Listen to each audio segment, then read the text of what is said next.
Hello everyone, welcome back to my channel. Last ವಿಡಿಯೋದಲ್ಲಿ ನಾನು blouse cutting ವಿಡಿಯೋನ share ಮಾಡಿದ್ದೀನಿ. ನೋಡಿಲ್ಲ ಅಂದರೆ ನೋಡಿ. ಈಗ ನಾನು ಸ್ಟಿಚಿಂಗ್ ವಿಡಿಯೋನ ಶೇರ್ ಮಾಡ್ತಾ ಇದ್ದೀನಿ. ಫ್ರಂಟ್ ಪಾರ್ಟಲ್ಲಿ ಫ್ಯಾಬ್ರಿಕ್ ಸರಿಯಾದ ಪಾರ್ಟಲ್ಲಿ ನಾನು ಲೈನಿಂಗ್ ಪೀಸನ್ನು ಮೇಲ್ಗಡೆ ಇಟ್ಟು ನೆಕ್ ಪಾರ್ಟನ್ನು ನಾನಿಲ್ಲಿ ಸ್ಟಿಚಿಂಗನ್ನು ಮಾಡಿ ಕಟ್ ಮಾಡ್ತಾ ಇದ್ದೀನಿ. ನೀವಿಲ್ಲಿ ನೋಡ್ಬೋದು, ಸರಿಯಾಗಿ ಆಚೆ ಈಚೆ ಬಟ್ಟೆ ಹೋಗಬಾರ್ದು ಅಂತೇಳಿ ಮಿಡ್ಲಲ್ಲಿ ಕರೆಕ್ಟಾಗಿ ಒಂದು ಪಿನ್ನನ್ನು ಹಾಕ್ಕೊಂಡು ಆಮೇಲೆ ನಾನು ಸ್ಟಿಚಿಂಗನ್ನು ಮಾಡಿದ್ದೀನಿ. ಈಗ ನಾನು ಉಲ್ಟಾ ಇರುವ ಕಡೆಗೆ ಅದನ್ನು ತಿರುಗಿಸ್ತಾ ಇದ್ದೀನಿ. ಈ ರೀತಿ ಮಾಡೋದ್ರಿಂದ ನಮಗೆ ಹೆಮ್ಮಿಂಗ್ ಮಾಡೋ ಅವಶ್ಯಕತೆ ಇರೋದಿಲ್ಲ. ನೆಕ್ ಪಾರ್ಟನ್ನು ಈಸಿಯಾಗಿ ನಾವು ಈ ರೀತಿ ಸ್ಟಿಚ್ ಮಾಡಿಕೊಂಡು ಉಲ್ಟಾ ಮಾಡಿ ನಾವು ನೆಕ್ ಪಾರ್ಟನ್ನು ಈಸಿಯಾಗಿ ಸ್ಟಿಚ್ ಮಾಡ್ಕೊಳ್ಬೋದು. ತುಂಬಾ ಈಸಿಯಾಗಿ ಆಗುತ್ತೆ. ಅದಾದಮೇಲೆ ಮತ್ತೆ ಉಲ್ಟಾ ಮಾಡಿ ಆದಮೇಲೆ ಮತ್ತೆ ಒಂದು ಸ್ಟಿಚ್ಚನ್ನು ಹಾಕ್ಕೊಳ್ಬೇಕಾಗುತ್ತೆ, ಸೈಡಲ್ಲಿ ಕಾಣದೇ ಇರೋ ಥರ. ಮತ್ತು ಈಗ ನಾವು ಟಕ್ಸನ್ನು ಅಂದರೆ ಡಾಟ್ಸನ್ನು ಹಾಕ್ಕೊಂಡಿರ್ತೀವಲ್ಲ, 3-4 ಡಾಟ್ಸು, ಅದನ್ನು ನಾವೀಗ ಸ್ಟಿಚ್ಚನ್ನು ಮಾಡ್ಕೊಳ್ಬೇಕಾಗುತ್ತೆ. ನಾವು ಉಲ್ಟಾ ತಂದಮೇಲೆ ಮತ್ತೆ ಸೈಡ್ಗೆಲ್ಲಿ ಒಂದು ಸ್ಟಿಚ್ಚನ್ನು ಹಾಕ್ಕೊಳ್ಬೇಕಾಗುತ್ತೆ. ಈಗ ನಾನು ಸೈಡಲ್ಲಿ ಫುಲ್ ಬ್ಲೌಸ್ ಸೈಡಲ್ಲಿ ನಾನು ಸ್ಟಿಚ್ಚನ್ನು ಹಾಕ್ಕೊಳ್ತಾ ಇದ್ದೀನಿ. ನೀವು ನೋಡ್ತಾ ಇದ್ದರೆ ಗೊತ್ತಾಗುತ್ತೆ. ಹಾಗೆ ಈಗ ಡಾಟ್ಸ್ ಏನಿದೆ ಅದನ್ನು ಸ್ಟಿಚ್ ಮಾಡ್ಕೊಳ್ಬೇಕು. ಮಾರ್ಕ್ ಮಾಡಿರೋದು ಇನ್ನೊಂದು ಸೈಡ್ ಕಾಣೋ ಥರ ಒಂದು ಚಾಕ್ ಪೀಸಲ್ಲಿ ನಾವು ಡಾರ್ಕಾಗಿ ಅದನ್ನು ಮಾರ್ಕ್ ಮಾಡಿಕೊಂಡು ಫೋಲ್ಡ್ ಮಾಡಿ ಅಚ್ಚು ತೆಗೆದ್ರೆ ಪ್ರೆಸ್ ಮಾಡಿದರೆ ಸಾಕು, ಇನ್ನೊಂದು ಸೈಡು ಕೂಡ ಅದು ಕಾಣಿಸುತ್ತೆ ನಮಗೆ. ಅದೇ ಥರ ಅದನ್ನು ಕೂಡ ಡ್ರಾ ಮಾಡಿ ಅಲ್ಲಿ ಕೂಡ ನಾವು ಸ್ಟಿಚ್ಚನ್ನು ಮಾಡ್ಕೊಳ್ಬೋದು. ನಾನೀಗ ಮಾರ್ಕನ್ನು ಮಾಡ್ಕೊಳ್ತಾ ಇದ್ದೀನಿ. ನೋಡಿ, ಇದನ್ನು ಈ ರೀತಿ ನಾವು ಬಟ್ಟೆ 2 ಫೋಲ್ಡ್ ಮಾಡಿ ಅದಾದಮೇಲೆ ನಮಗೆ ಮಾರ್ಕ್ ಕಾಣಿಸುತ್ತೆ. ಅದರ ಮೇಲೆ ಈಸಿಯಾಗಿ ನಾವು ಡ್ರಾ ಮಾಡ್ಕೊಳ್ಬೋದು. ತುಂಬಾ ಈಸಿ. ಈ ಥರ ಡಾಟ್ಸನ್ನು ನಾವು ಪ್ರೆಸ್ ಮಾಡಿ ಈಸಿಯಾಗಿ ಮಾರ್ಕ್ ಮಾಡಿ ಆಮೇಲೆ ನಾವು 3/4 ಇಂಚು ಕೆಳಗಡೆ ಫ್ರಂಟಲ್ಲಿ ಅದು ಮಾತ್ರ ಜಾಸ್ತಿ ಟಕ್ಸನ್ನು ಇಡಬೇಕಾಗುತ್ತೆ. ಮತ್ತು ಬಾಕಿ ಎಲ್ಲ ನಾವು 1/4 ಇಂಚು ತಗೊಂಡು ಬಟ್ಟೆಯನ್ನು ಫೋಲ್ಡ್ ಮಾಡಿ ಹಿಡಿದು ಸ್ಟಿಚ್ ಮಾಡಿದರೆ ಆಯಿತು. ಇಲ್ಲಿ ನಿಮಗೆ ಏನಾದರೂ ಡೌಟ್ಸ್ ಇದ್ದರೆ ನಿಮಗೆ ಕಮೆಂಟಲ್ಲಿ ತಿಳಿಸಿ, ನಾನು ನೆಕ್ಸ್ಟ್ ವಿಡಿಯೋ ಮಾಡಿ ಅದನ್ನು ಕ್ಲಿಯರ್ ಮಾಡ್ತೀನಿ.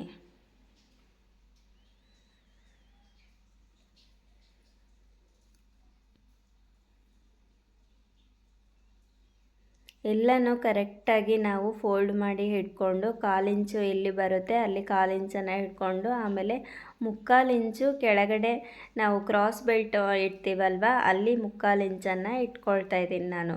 ಕೆಲವೊಬ್ಬರಿಗೆ ನಿಮ್ಮ ಅಳತೆ ಸರಿಯಾಗಿ ಮೆಷರ್ಮೆಂಟ್ ಯಾವುದಿದೆ ಬ್ಲೌಸು ಅದನ್ನು ನೋಡಿಕೊಂಡು ಅದರಲ್ಲಿ ಎಷ್ಟು ಅಳತೆ ಇಟ್ಟಿದ್ದಾರೆ ಅದನ್ನು ನೋಡಿಕೊಂಡು ಸ್ಟಿಚ್ ಮಾಡ್ಕೊಳ್ಬೋದು.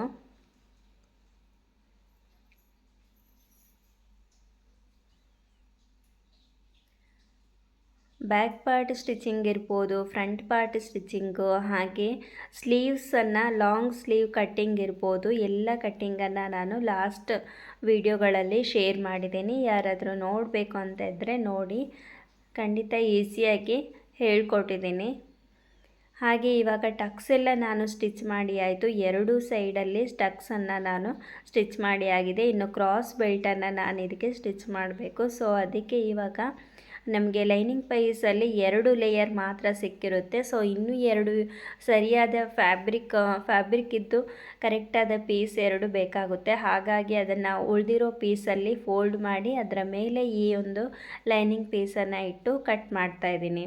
ಸೊ ಇದರಿಂದ ನಮಗೆ ಅದೇ ಒಂದು ಅಳತೆಗೆ ಸರಿಯಾಗಿ ಮತ್ತೆ ಕಟ್ಟಿಂಗನ್ನು ಮಾಡ್ಕೊಳ್ಬೋದು. ಆಗ ನಮಗೆ ಇನ್ನೂ ಎಕ್ಸ್ಟ್ರಾ 2 ಕ್ರಾಸ್ ಬೆಲ್ಟ್ ನಮಗೆ ಸಿಗುತ್ತೆ.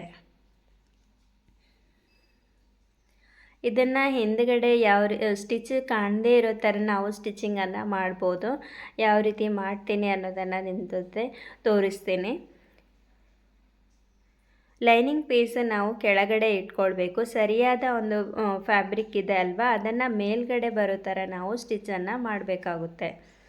ಈಗ ನಾನು ಲೈನಿಂಗ್ ಪೀಸ್ ಮತ್ತು ಕ್ರಾಸ್ ಬೆಲ್ಟ್ ಸರಿಯಾದ ಪೀಸ್ ಏನಿದೆ ಅದನ್ನು ಹಿಡ್ಕೊಂಡು ಸ್ಟಿಚ್ ಮಾಡ್ತಾಯಿದ್ದೀನಿ. ಒಂದು ಸೈಡಲ್ಲಿ ಸ್ಟಿಚ್ಚನ್ನು ಮಾಡ್ತಾಯಿದ್ದೀನಿ. ಇನ್ನೊಂದು ಸೈಡ್ ನಾವು ಅಟ್ಯಾಚ್ ಮಾಡೋದಕ್ಕೆ ಬೇಕಾಗುತ್ತೆ.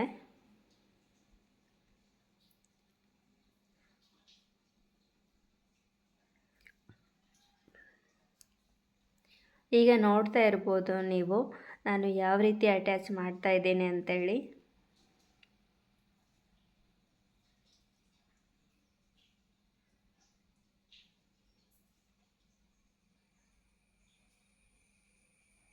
ಸೊ ಈಗ ಲೈನಿಂಗ್ ಪೀಸ್ ಕೆಳಗಡೆ ಇದೆ, ವಿಡಿಯೋದಲ್ಲಿ ನೋಡಿದರೆ ಗೊತ್ತಾಗ್ಬೋದು. ಅದನ್ನು ನಾವು ಕೆಳಗಡೆ ಮಾಡಿ ಮತ್ತು ಮೇಲ್ಗಡೆ ಶೋಲ್ಡರ್ ಪಾರ್ಟನ್ನು ನಾವು ಫೋಲ್ಡ್ ಮಾಡಿ ಅದಾದಮೇಲೆ ಲೈನಿಂಗ್ ಪೀಸಿಗೆ ನಾವು ಹಿಡಿದು ಸ್ಟಿಚ್ ಮಾಡಬೇಕಾಗುತ್ತೆ. ಇದರಿಂದ ನಮಗೆ ಹೊರಗಡೆ ಅಂದರೆ ಲೈನಿಂಗ್ ಪೀಸ್ ಏನಿದೆ ಅಲ್ಲಿ ನಮಗೆ ಸ್ಟಿಚಿಂಗ್ ಕಾಣಲ್ಲ.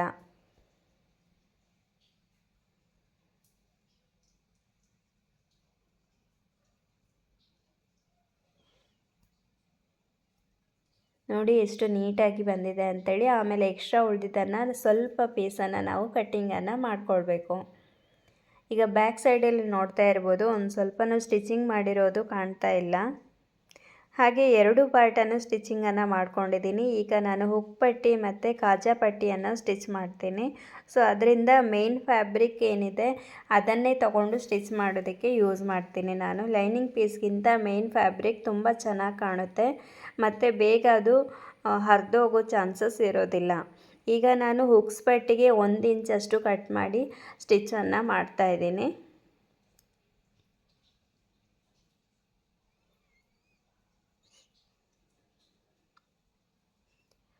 ಹುಕ್ ಪಟ್ಟಿಗೆ ತುಂಬ ಕಡಿಮೆ ಬಟ್ಟೆ ಸಾಕಾಗುತ್ತೆ ಮತ್ತು ಯಾವ ಥರ ಸ್ಟಿಚ್ ಮಾಡ್ತಾ ಇದ್ದೀನಿ ಅನ್ನೋದು ನೋಡಿದರೆ ಗೊತ್ತಾಗುತ್ತೆ. ಹಾಗೆ ಇನ್ನೊಂದು ಸೈಡು ಕಾಜಾ ಪಟ್ಟಿಯನ್ನು ಕೂಡ ಸ್ಟಿಚ್ ಮಾಡ್ಕೊಳ್ಬೇಕು. ಅದಕ್ಕೆ 2 ಇಂಚ್ ಬಟ್ಟೆ ಸಾಕಾಗುತ್ತೆ. ಸ್ಟಿಚ್ ಮಾಡಿ ಆಮೇಲೆ ಅದರಲ್ಲಿ 1 ಇಂಚ್ ಬಟ್ಟೆ ಉಳಿಯುತ್ತೆ, ಅದರಲ್ಲಿ ನಾವು ಕಾಜಾ ಪಟ್ಟಿಯನ್ನು ಹಾಕ್ಬೋದು.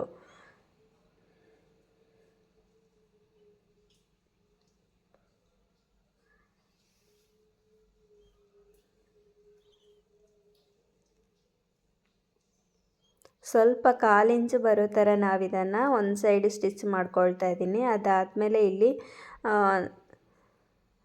ಕಾಜಾ ಪಟ್ಟಿಗೆ ಅದರ ಮೇಲ್ಗಡೆ ಇಟ್ಟು ಸ್ಟಿಚ್ ಮಾಡ್ತಾ ಇದ್ದೀನಿ, ಅಂದರೆ ಫ್ರಂಟ್ ಪಾರ್ಟ್ ಏನಿದೆ ಅದರಲ್ಲಿ.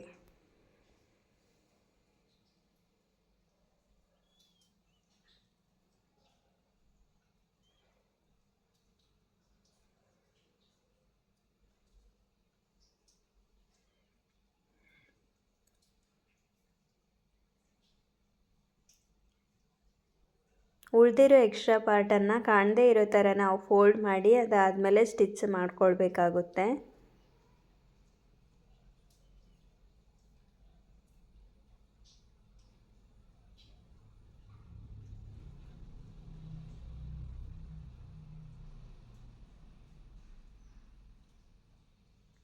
ಟೋಟಲಿ ನಾವು ಈ ಕಾಜಾ ಪಟ್ಟಿಗೆ 2 ಸ್ಟಿಚ್ಚನ್ನು ಹಾಕಬೇಕಾಗುತ್ತೆ.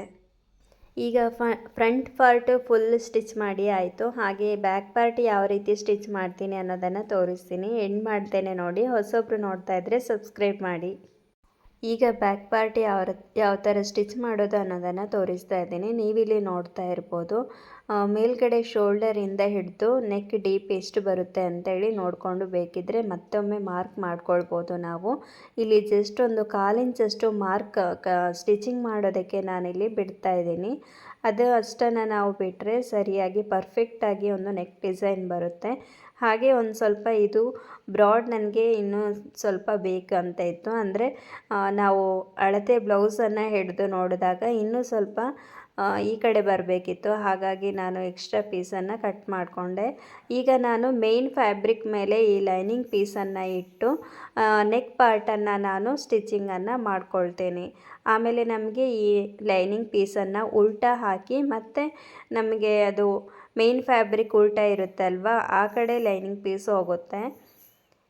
ಅಲ್ಲಿ ನಮಗೆ ಈಸಿಯಾಗಿ ನೆಕ್ ಪಾರ್ಟ್ ಇದೆ ಅಲ್ವಾ, ಈಸಿಯಾಗಿ ಅದು ಕೂಡ ನಮಗೆ ಹೆಮ್ಮಿಂಗ್ ಮಾಡೋದಕ್ಕೆ ಸಿಗೋದಿಲ್ಲ.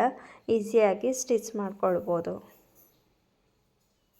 ಇಲ್ಲಿ ಹೆಮ್ಮಿಂಗ್ ಮಾಡೋ ಸಮಯ ಕೂಡ ಉಳಿಯುತ್ತೆ. ಈಗ ಫುಲ್ ನಾನು ಸ್ಟಿಚ್ ಮಾಡಿ ಆಯಿತು. ಮಿಡ್ಲಲ್ಲಿ ಒಂದು ಪಿನ್ನನ್ನು ಸೆಕ್ಯೂರ್ ಮಾಡಿದ್ದೆ. 1/4 ಇಂಚು ಬಿಟ್ಟು ನಾನು ಸ್ಟಿಚಿಂಗ್ ಮಾಡ್ಕೊಂಡಾದಮೇಲೆ ಈಗ ಕಟ್ಟಿಂಗನ್ನು ಕೂಡ ಮಾಡ್ತಾಯಿದ್ದೀನಿ. ಕಟ್ಟಿಂಗ್ ಮಾಡೋದಕ್ಕಿಂತ ಮುಂಚೆ ಒಂದು ಸ್ವಲ್ಪ ನಾವು ಒಂದು ಸಣ್ಣದಾಗಿ ಅಲ್ಲಿ ಕಟ್ಟಿಂಗನ್ನು ಮಾಡ್ಕೋಬೇಕು. ನೋಡಿ ಈ ಥರ ಪೂರ್ತಿ ಎಲ್ಲ ಸ್ಟಿಚಿಂಗಿಂದ ಈ ಕಡೆ ಸ್ವಲ್ಪ ಸಣ್ಣದಾಗಿ ಕಟ್ ಮಾಡ್ಕೊಳ್ಬೇಕು.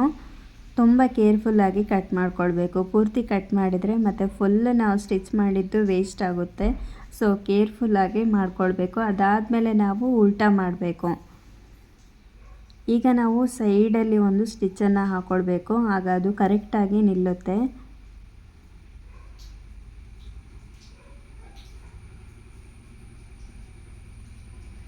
ಕರೆಕ್ಟಾಗಿ ರೌಂಡ್ ಆಫ್ ನಾನು ಬ್ಯಾಕ್ ಪಾರ್ಟನ್ನು ನೆಕ್ ಪಾರ್ಟನ್ನು ಸ್ಟಿಚಿಂಗನ್ನು ಮಾಡ್ತಾಯಿದ್ದೀನಿ. ಇದಾದಮೇಲೆ ಫುಲ್ ರೌಂಡ್ ಆಫ್ ನಾವು ಸೈಡ್ ಸ್ಟಿಚಿಂಗನ್ನು ಕೊಡಬೇಕಾಗುತ್ತೆ.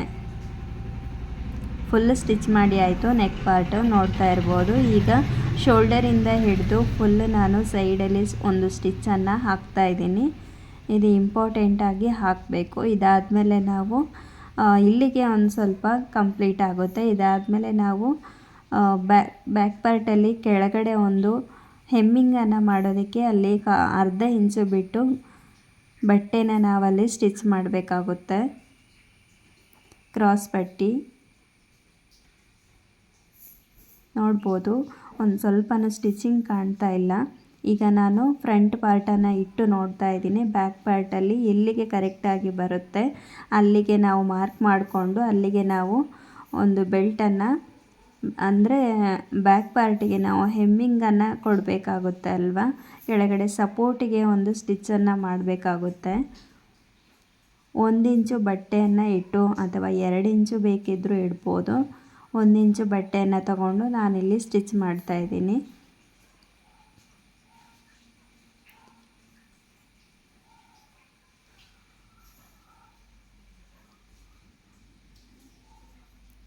ಮೊದಲಿಗೆ ಎಷ್ಟು ಬೇಕು ಅಂತೇಳಿ ಕರೆಕ್ಟಾಗಿ ಡೀಪನ್ನು ಮತ್ತೊಮ್ಮೆ ನಾನು ಮೆಷರ್ಮೆಂಟ್ ಹಾಕ್ಕೊಂಡಿದ್ದೀನಿ. ಅದಾದಮೇಲೆ ಅಲ್ಲಿ ಕೂಡ ಒಂದು ಡಾಟ್ಸ್ ಬೇಕಾಗುತ್ತೆ 2 ಸೈಡಲ್ಲಿ.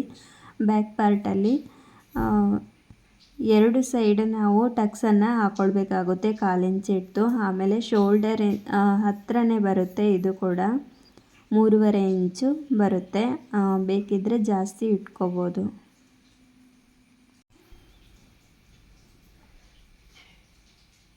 ಕೆಳಗಡೆ ಒಂದು ಬಟ್ಟೆಯನ್ನು ಸ್ಟಿಚ್ ಮಾಡ್ತಾ ಇದ್ದೀನಿ. ನೋಡ್ಬೋದು 1/2 ಇಂಚ್ ಇಟ್ಕೊಂಡು ನಾನಿಲ್ಲಿ ಸ್ಟಿಚ್ಚನ್ನು ಮಾಡ್ತೀನಿ. ಈಗ ಟಕ್ಸ್ ಸ್ಟಿಚ್ ಮಾಡಿ ಆಗಿದೆ. ಅದಾದಮೇಲೆ ಮೇನ್ ಫ್ಯಾಬ್ರಿಕ್ ಮೇಲ್ಗಡೆ 1 ಇಂಚು ಬಟ್ಟೆಯನ್ನು ಇಟ್ಟು ಸ್ಟಿಚ್ಚನ್ನು ಮಾಡ್ಕೊಳ್ತೀನಿ.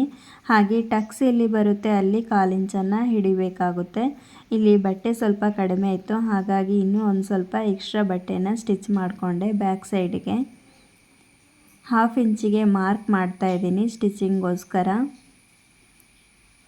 ಇದಾದಮೇಲೆ ಇದನ್ನು ನಾವು ಉಲ್ಟಾ ಮಾಡಿ ಅದರ ಮೇಲ್ಗಡೆ, ಅಂದರೆ ಲೈನಿಂಗ್ ಬಟ್ಟೆಯ ಮೇಲ್ಗಡೆ ಒಂದು ಸ್ಟಿಚ್ಚನ್ನು ಹಾಕ್ಕೊಳ್ಬೇಕಾಗುತ್ತೆ. ಅದು ಕರೆಕ್ಟಾಗಿ ಆ ಕಡೆ ಸೈಡಿಗೆ ಫೋಲ್ಡ್ ಆಗೋ ಥರ. ಇದರಿಂದ ನಮಗೆ ಹೆಮ್ಮಿಂಗ್ ಮಾಡೋದಕ್ಕೆ ಈಸಿ ಆಗುತ್ತೆ. ಈಗ ನೋಡ್ಬೋದು ಮೇಲ್ಗಡೆ ಒಂದು ಸ್ಟಿಚ್ಚನ್ನು ಹಾಕ್ಕೊಳ್ತಾ ಇದ್ದೀನಿ. ಈಗ ಬ್ಯಾಕ್ ಸೈಡ್ ಅದನ್ನು ನಾವು ಫೋಲ್ಡ್ ಮಾಡಿಕೊಂಡು ಮತ್ತೊಂದು ಸ್ಟಿಚ್ಚನ್ನು ಕೊಡಬೇಕಾಗುತ್ತೆ.